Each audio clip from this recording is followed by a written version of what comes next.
Il est 20h en Guinée, vous êtes sur KVTV et vous avez raison. Bienvenue dans cette édition d'information. Les titres. Un enfant de 3 ans emporté à Sonfoniakas par la pluie qui s'est abattue hier lundi sur Conakry. Les recherches continuent pour retrouver son corps. Pendant ce temps, les parents du porté disparu se trouvent dans un état d'inquiétude. Au même moment, ce sont des habitants de Ratoma dispensaire qui ont été réveillés par une inondation. Les sinistrés pointent en doigt accusateur le réaménagement d'une route traversant leur quartier. L'accident de la circulation survenu à Marela dans Farana ne laisse pas indifférent Boris Donzo, président de l'Union des transporteurs routiers de Guinée. Il accuse les conducteurs des gros porteurs de mettre des passagers sur les bagages. C'est tout pour les titres. Les détails, c'est dans un instant. Bonsoir, bienvenue sur KVTV. Pluie torrentielle à Conakry. Un bébé de 3 ans est porté disparu hier lundi à Sonfoniakas. Selon ses parents, les eaux de ruissellement l'ont emporté dans les environs de 20 h pendant qu'il était porté au dos par une femme voisine. Depuis ce moment, jusque dans la journée de ce mardi, le corps n'a pas été retrouvé. Ansoubaïlo Baldé s'est rendu sur les lieux. Suivez son reportage.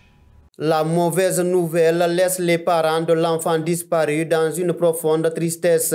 Kaba Kourouma a été emporté par les eaux de la pluie d'hier lundi dans les environs de 20 h. Fatoumata Diallo est la voisine qui portait au dos le bébé au moment des faits. Selon cette dernière, elle a décidé de revenir à la maison avec les enfants qui étaient partis se recréer à ses côtés loin de la maison au lieu où elle fait la vente. C'est pendant le retour qu'elle a été terrassée par les eaux de ruissellement et qui ont emporté le bébé. Djiba Kourouma, le père désemparé, a du mal à raconter les faits. À 19 h comme ça, bon, mon petit frère, il m'a appelé. Parce qu'il n'a pas habitué de m'appeler comme ça. J'ai regardé le ballon. Il m'a dit, ouais, Djiba, viens à la maison tout de suite là. J'ai dit non. Qu'est-ce qui ne va pas là-bas? Il faut me dire clairement. Il dit non, viens. J'ai dit non, il faut me dire. Maintenant, il m'a dit maintenant, bon, je n'ai pas pu me lever maintenant. C'est mes amis qui m'ont pris maintenant. Ils m'ont envoyé à la moto jusqu'à ici. L'enfant de 3 ans reste introuvable alors que les recherches continuent dans le quartier environ. C'est à Sonfoniakas, un quartier très enclavé. Les routes sont impraticables, ce qui rend l'accès aux habitations très difficile. Mamadou Ridadi Diallo, coordinateur communal de l'Agence nationale de gestion des urgences et des catastrophes humanitaires de Ratoma, a effectué le déplacement sur les lieux. C'est une zone non aménagée déjà. Ici, nous sommes à l'intérieur du quartier. Il y a l'absence de canaux d'évacuation. Donc, c'est des zones qui sont non aménagées. Ça demande d'être aménagé. Mais vu l'aménagement de la nouvelle route en amont du quartier et l'orientation des canaux d'évacuation vers le quartier, ça cause problème. Parce que le travail ne fait que commencer, ce n'est pas fini. Si rien n'est fait pour le désenclavement de Sonfoniakas, les risques d'inondation sont énormes avec la pluie qui s'annonce très inquiétante. Inondation à Ratoma dispensaire. Plusieurs maisons se retrouvent dans les eaux. Ce mardi matin, les habitants des concessions touchées ont difficilement trouvé du chemin pour sortir et d'autres ont hésité de prendre des risques. La réfection d'une route traversant leur quartier est pointée du doigt dans cette situation. Ansoubaïlo Baldé. Plusieurs maisons sont touchées par l'inondation. Une route bitumée sans aucun canal d'évacuation est pointée du doigt par les sinistrés. Ils ont du mal à sortir de leur concession à cause du blocage des portails par les eaux. Tout est inondé dans les maisons, des postes téléviseurs, des sacs de riz, des lits et autres objets de valeur. Salimatou Kourouma explique comment elle a été réveillée. Ce n'est pas la première fois que l'eau rentre chez nous ici. Ça fait la 3e fois. Mais cette fois-ci, c'est devenu grave. Comme je dormais, je me suis réveillée, j'ai vu l'eau, j'étais étonnée. J'ai demandé à ma tante comment est-ce que l'eau est rentrée chez nous. Que la grande fossée qui est là, c'est bouché. Donc je suis venue maintenant, j'ai vu, il y avait eu beaucoup de dégâts. Moi, chez mon grand frère même, tout est gâté, rien n'est sorti. Les sinistrés se sont réveillés les pieds dans l'eau ce mardi matin. Heureusement, il n'y a pas eu de morts ni de blessés. La peur qui domine désormais les sinistrés, c'est comment éviter le pire avec les prochaines pluies. Abdurrahman Ba invite les autorités à faire face à cette situation. Là où vous voyez comme ça, depuis 2 heures du matin, nous on n'est pas couché d'abord avec de l'eau là. Vous voyez les limites là où se trouve de l'eau. Vraiment, nous, il faut que l'autorité nous aide parce que sinon c'est pas facile quoi. C'est pas facile avec les enfants. Vous voyez les enfants, il y a assez d'enfants ici. Si l'autorité ne prend pas leurs propositions pour ça, c'est pas bon pour nous quoi. On n'a qu'à nous aider. Franchement, on souffre ici quoi.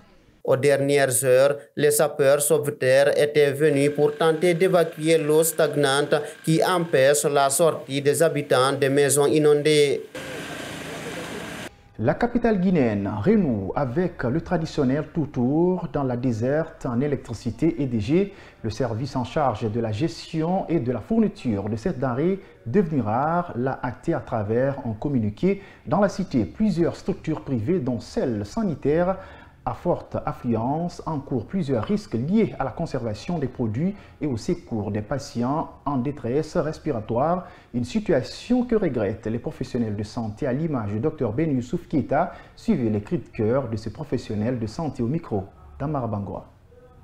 Nous avons des vaccins, nous avons du matériel de laboratoire, nous avons des matériels de stérilisation qui ont besoin du courant.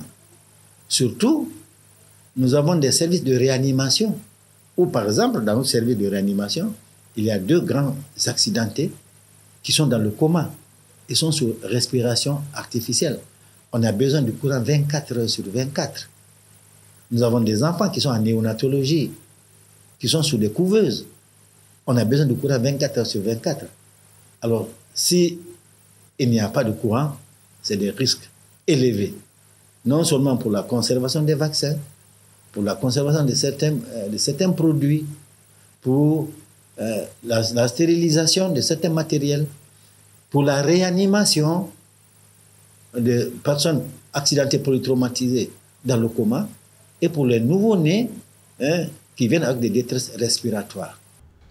Le journaliste et philosophe Mamadou Diallo lance un appel au président Mamadi Doumbouya dans une tribune adressée au chef de l'État. Il demande à celui-ci de pacifier le pays et de s'entourer d'hommes sages capables d'apporter de bons conseils. Il a été rencontré par Mamadou Tangoua. La succession des événements malencontreux dans la conduite de la transition a poussé Mamadou Diallo à mettre sa casquette de philosophe pour s'adresser au général Mamadi Doumbouya en tant que conseiller. De la fermeture de certains médias à l'interdiction des manifestations en passant par la mort du colonel Sadiba Koulibaly, Mamadou Diallo pense que le président de la transition peut toujours rectifier le tir. Je me suis dit que le président de la transition peut toujours se rattraper, peut toujours rectifier le tir. Parce que l'homme est perfectible à l'infini, donc il peut nous éviter le pire. Il peut nous éviter le pourrissement de la situation. Parce que si vous sortez, vous avez l'impression que tout est calme. Et des fois, il faut se méfier de l'eau, comme on le dit, qui dort, ou du lion qui dort. Donc c'est pour ça que j'ai dit au président de la transition que l'eau semble calme, mais elle est trouble en profondeur, elle est trouble en dessous. Il faut se méfier de ce genre de situation. Mamadou Diallo, dans sa tribune adressée au général Mamadi Doumbouya, estime que le numéro 1 du CNRD a plus besoin aujourd'hui de s'entourer d'hommes sages que de conseillers va-t-en-guerre pour pacifier la société. Ce qu'on entend de ceux qui travaillent avec le président de la transition, avec le général Mamadi Doumbouya, ce qu'on entend de ces gens-là, directement dans leur discours public ou indirectement dans les confessions qu'ils font, je ne pense pas qu'ils rendent service au général Mamadi Doumbouya. Je ne pense pas que ces gens-là, en conseiller direct ou indirect, rendent service à la Guinée. Parce que tout ce qu'ils disent, c'est des discours va-t-en-guerre, c'est des discours qui n'arrangent pas la situation. Mamadou Diallo souhaite à ce que ces conseils tombent dans les oreilles du président de la transition et qu'il en fasse bon usage. Accident de la circulation survenu en début de semaine sur Marella à Farana. Le président de l'Union des transporteurs routiers de Guinée regrette le triste bilan humain alors que les autorités mettent en avant l'excès de vitesse comme cause réelle. Frébori Donzo déplore le comportement du conducteur du gros porteur à pouvoir porter des passagers sur les bagages dans son camion. Amar Bangoura l'a rencontré. Frébori Donzo dit avoir appris la triste nouvelle comme tout le monde. La mort de 13 personnes dans un accident de la circulation l'attriste, mais il a préféré s'attaquer au comportement du conducteur ayant conduit à ce bilan humain.